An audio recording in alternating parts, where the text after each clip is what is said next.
What's up, people? Hello and welcome back to the channel. This week we focus on one of the oldest competitions in football, a competition nearly as old as the FA itself, a tournament where any and all registered to England's Footballing Association can test their mettle against the best of the best up and down the country. A chance at history for the minnows, a chance at silverware for mid-table strugglers, relegation fodder, and title contenders alike. It's about the prestige, the pride, and the glory. That's right, it's the FA Cup in the spotlight of the week.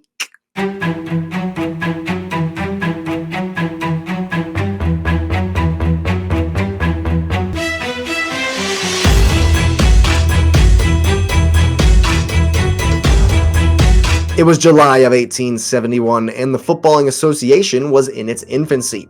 Then Secretary Charles W. Alcock surmised that the association needed a challenge cup, not unlike the inter-house competitions he was familiar with at the Harrow School. The powers that be liked the idea, and the FA Cup was born. The very first tournament would begin later that year, and Wanderers FC became the inaugural champions in 1872. The final being played at the Kennington Oval. Interestingly, Alcock would be the captain of Wanderers, as well as the secretary of the Surrey County Cricket Club, whose home ground was also the Oval. This would be the location of the FA Cup final for all but two of the first 20 years of the competition. Alcock is considered the founder of the cup and was certainly heavily involved in those early years. In addition to lifting the trophy for the first time, he also refereed the 1875 and 1879 finals. Talk about leaving a legacy. 1889 saw the introduction of the qualifying rounds and a format more similar to what we know today. 1901 would see Tottenham Hotspur win the cup, except they were not in the Football League at the time, participating in the Southern League, and they wouldn't be voted into the first division until later. They still remain as the only non-league team to win the cup. It might be ancient history, but at least it's something.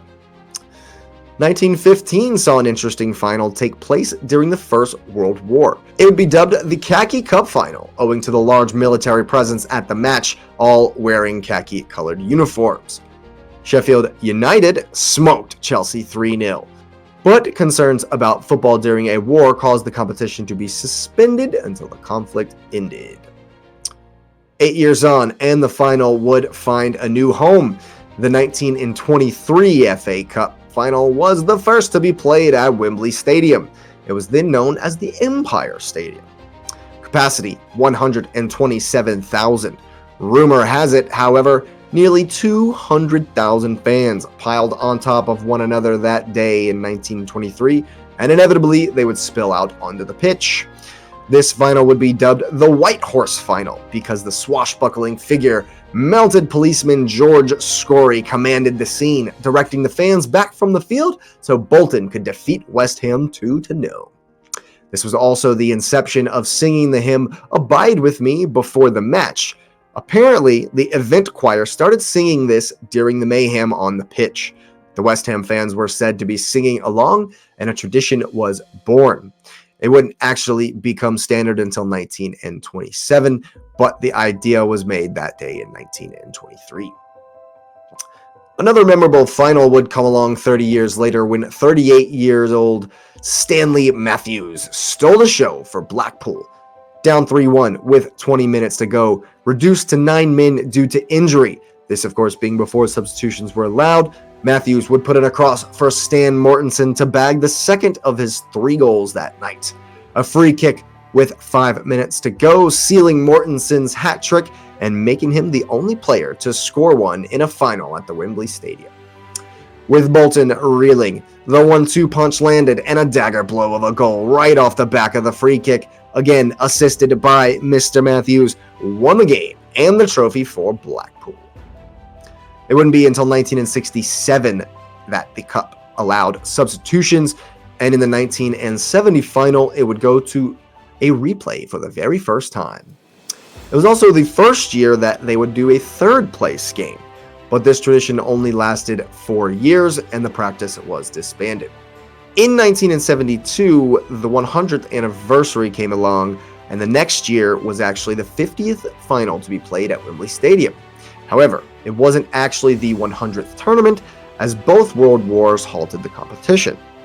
1981 actually saw the 100th final between Spurs and Manchester City. It would have to be replayed, and for the very first time, the replay was actually held at Wembley again instead of a different venue. In 1990-91, the tournament really brought to light the fact that replays were a bit ridiculous. Before this, they would replay the match as many times as it took to get a winner. The most times any one fixture has been replayed is 6 in 1972, when Alvechurch met Oxford City over and over and over again.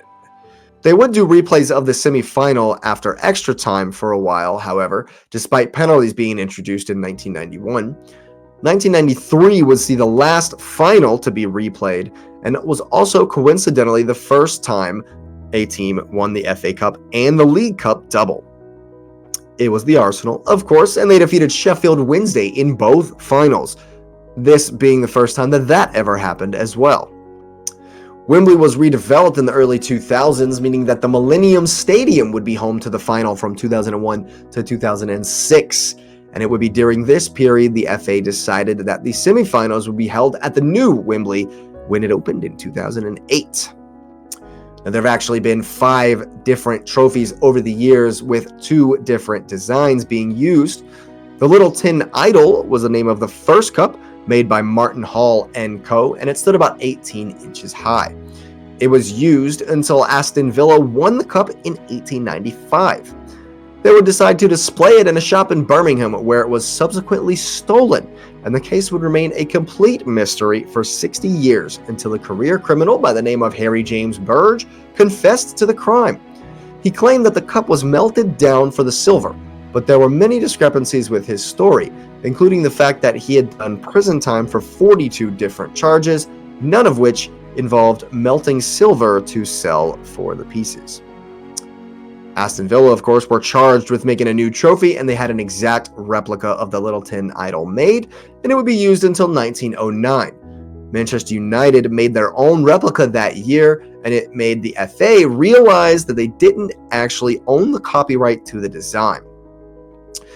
So, the new look by Fattorini and Sons was larger, and it would be used for 80 years until in 1992, a replica of this one was made with preservation in mind.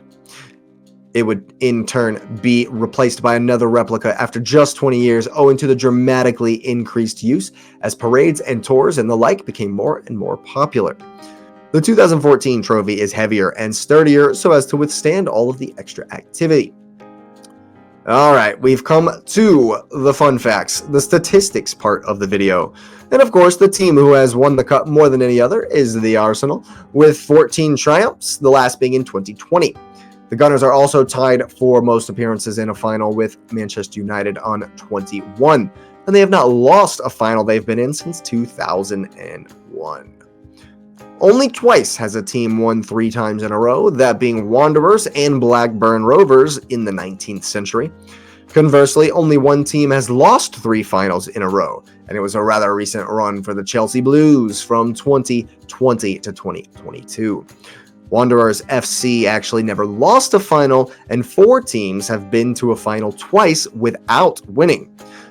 Those being Queen's Park, Birmingham City, Crystal Palace, and Watford. The winningest coach in FA Cup history is none other than Mr. Arsene Wenger himself with 7 victories, and he's the only manager to triumph at the old Wembley, the Millennium Stadium, and the new Wembley Stadium. Ashley Cole is the man with the most victories at 7 spread across his time at Arsenal and Chelsea. Notts County would lift the cup in 1894, and they haven't won it since. It's the longest wait for a second victory of any team that's played in the tournament. West Ham were laboring in the second division in 1980, but they would go on to win the FA Cup, the last team outside the top flight to do so. Non-league Lincoln City and Sutton United both reached the 5th round of the tournament in 2016. Sutton would go down to eventual champs, and Lincoln City would actually move on to the quarterfinal, the first time a non-league team had done so in 100 years. They too, unfortunately, faced the Gunners and were smashed, but along the way they would shock Ipswich, Brighton, and Burnley on a wild cup run. Another odd fact is that in 1931, West Brom became the only ever team to win the cup and be promoted in the same season. Conversely, in 2013, Wigan Athletic became champions, but are the only team to be simultaneously relegated from the Premier League. There have been some truly memorable games in this competition over the years. Hard to pick from all the truly stunning moments, giant killings, and glory-ridden days in the sun which one is the greatest. But of course, we can look back at some of them. There was the 5-minute final in 1979, when 3 goals in the last 5 minutes gave Arsenal the win after Manchester United had equalized. Man U was down 2-0 in the 86th minute, brought it back, but then at the death, the Arsenal would win the match. Then, of course, there's the Steel City Derby in the 93 semi-final, where Sheffield Wednesday played Sheffield United, and it took a 108th minute winner to separate the bitter rivals. What about the wild scenes after Sutton United beat Coventry City in the 3rd round of 1989? Speaking of giant killings, relegated Wigan Athletic defeated the Man City juggernaut in 2013 with a 91st minute victory after a fantastic counter-attacking display. Let's not forget about Alan Pardew's claim to fame in the back-and-forth Palace-Liverpool semi-final in 1990 with 7 goals in an absolute thriller. While Coventry City beating Spurs in 87 is amazing to hear, the one that takes the cake has to be the Gerrard final. You know which one I'm talking about. Yes, Pepe Reina made 3 saves in a penalty shootout, but who can forget the 35-yard bomb from Stevie G in one of the greatest finals of all time? So let me know down in the comments below what your favorite moment is, your most memorable FA Cup memory. For me, it's obviously going to be Gunners' triumphs. While I did enjoy Arteta coming in 2020 and lifting the cup, and of course the wild game against Aston Villa in 2014, I would have to say that my favorite FA Cup memory is the final against Hull City in 2015. The local 616 pub in Charleston, South Carolina sponsored the beer league team I played for at the time, so I was there for the match, decked out in all of my Arsenal gear.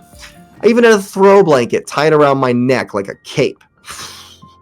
And then, of course, 14 minutes in, we're 2-0 down. I couldn't believe it. But when Aaron Ramsey equalized, I absolutely lost my mind, screaming Rambo at the top of my lungs. I ran into the corner and around the bar, indifferent to the many people there, including my parents. I'm quite certain I ran into a number of people on that particular journey. But the rest of the game was a haze of joy and glory and lifting the cup, and I can't wait to see it again. Speaking of, this season's cup is kicking off very soon, and I am pumped. Yes, Arsenal host Liverpool at home, and I mean, of all teams, there's like 60 other teams we could have got. Liverpool? Really? Are you kidding me? Anyways, I know we're going to take it seriously like we haven't done in seasons previously, which I'm grateful for, and I think we have a shot at the cup this season, like all teams will be telling themselves at the moment. But the holders, City, are obvious favorites again, and I'd bet the house that there are some Davids out there readying their slings for the Goliaths of the world. Come on, you Gunners, let's see a 15th cup. Well, there you have it. This has been another Spotlight of the Week here at the Cup Chasers podcast. Go ahead and get the likes up on the video. Subscribe if you're new. Thanks for being here. We are on our way to 200 subscribers. Smash the notification bell for more if you are enjoying the series. Thanks for listening, and you will see me next time.